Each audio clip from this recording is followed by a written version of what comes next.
Hey, what's up? I'm Grant from Underoath, and you're watching PitCam.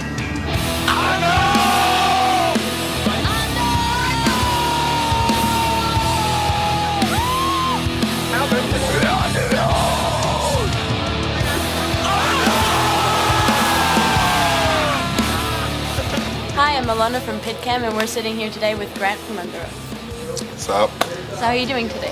Good, good. So this isn't your first time in Germany. Have you been able to see any of it, like Berlin, and do you know any German words? I know zero German at all. Not even bad words? Scheiße. That's the only word I know. That's from a movie back home. I've been here like 3 or 4 times now, so I've gotten to see a little bit of it, but not like too much because it's always like we're stuck in the middle of nowhere, kind of. Not nowhere, but just have things to do and stuff, you know. Yeah. So what have you seen from Berlin? An H&M. No, just buildings. I haven't seen like any like historical like landmarks or anything. No. Just random things.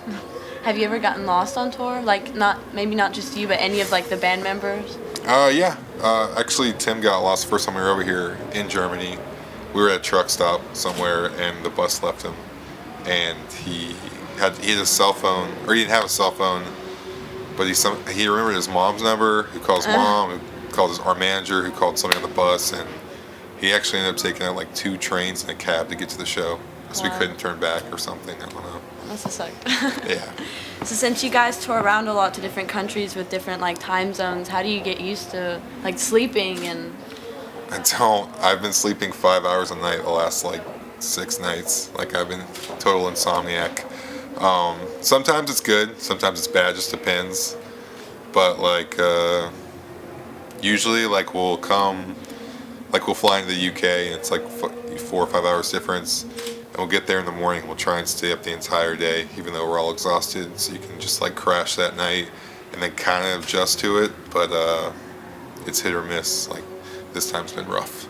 Like yeah, I'm just like out of it. So you guys sometimes play and you're just dead tired? Yeah. I don't know what it is. Yeah, it's weird. Can't really explain it. So Underoath has 6 successful albums. The last one was released in like 2008. Mm-hmm. And I read that you guys said on February the 25th that you were writing and that you wanted to like release a new one. Do you want to give us like any hints on the new album? No, yeah. We're writing it right now. Hopefully recording this summer, and hopefully it'll be out in the States this fall. I'm not sure about when it'll be out here. Hopefully like around the same time. Yeah. But we're shooting for October, like as a release. But it's getting there. We got like 6 ideas, kind of things, you know. Is it more like maybe quieter or a bit more heavier? Or still, like still staying in the? Are you not sure yet? I'd say it's still staying in the same area, just a little more developed on both sides. You know, like there's songs that are more jammier, and there's songs that are a little more heavy. So. If you could play one song at every show, like from any of the albums, what song do you think like you would want to play? Like maybe the band would maybe agree on. Well, my favorite song to play right now is "Emergency Broadcast" off our last record, and since it's new, we pretty much play it, so I'm good for now. But yeah, it's usually a new song because you know the new stuff's the most fresh to you and stuff. So, what was the worst rumor ever spread about the band? Like maybe you read it or you thought, why did that even happen? Why did they even post that? There's been a lot of rumors. I don't even read message boards anymore because it's just mostly just crap talk. But like for example, I've read that I like have like serious drug addictions and stuff like that, and like that like because we're a Christian band, like I've read that we're like opposite, we're a satanic band, just whatever you can think of, people say, you know. So. Do you think any of your family is like affected from your fame, like in a bad way? Because there's some bands where people go after like their family and try to get to know them just to get to the band. Not in a bad way. I mean, there's definitely like I got on Facebook probably a year ago, and all of a sudden I just started having like all these cousins that I never met before pop up and want to hang out when I was in town, which they're cool, but it's just kind of like a random like would you really want to hang out if I wasn't like in a band that you knew or something? So there's people that really write and say, hi, I'm your cousin that you never met? Well, they are my cousin, but they're okay. like second, third cousins, okay. so I'm just kind of like, all right, I just go with it. But they've been cool, so yeah, not a big deal. So we have 3 fan questions. Hallo, ich bin Nessie von Nessie wird vegan von peter2.de und ich habe folgende Frage. Und zwar, gibt es irgendwelche Bands, die gerade groß rausgekommen sind, die ihr gerne hört? Jeez.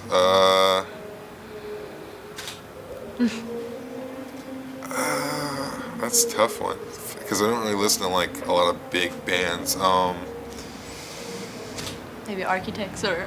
I mean, yeah. I guess if that's what you mean, yeah. Like I actually like them a lot. Like I didn't hear them till this tour, or like right before we picked them for the tour. But them, this rapper POS from back in the States, I like him a lot.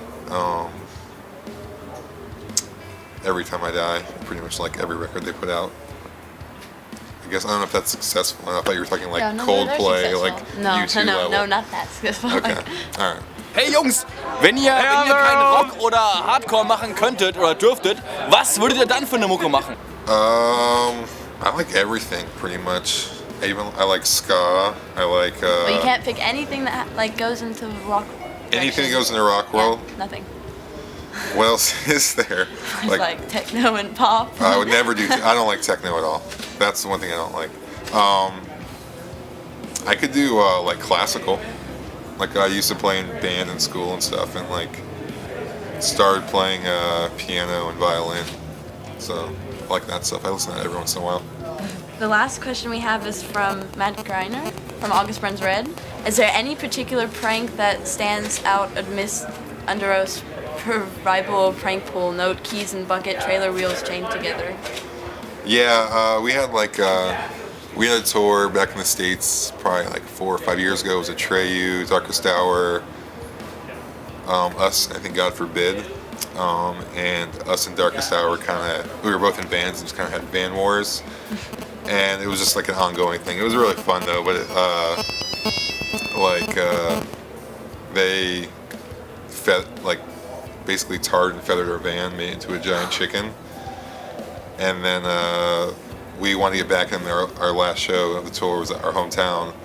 So we took their trailer wheels off and put it on blocks, and then took a chain with a lock around their trailer wheels, and then took a bunch of keys and this big giant like just vat of like just disgusting stuff. Like, you guys are so mean to each other. Yeah, it was all in good fun, but and there was like 7 keys and they had to dig through it. And they got the last laugh though. They went to actually my apartment to shower before they left, and they had like I don't know what you call it, but I guess old woman porn. It was just elderly porn, and they Stuck it everywhere on your wall? on our van, not on my wall. That would suck. But they stuck it all over our van, like a window and windshield. But they used body fluids to stick it on there. So Okay. yeah, it's pretty disgusting. That sucked to clean up. So I guess they won. So that was the last question for our interview. And the last words go to you. Thanks for listening and watching.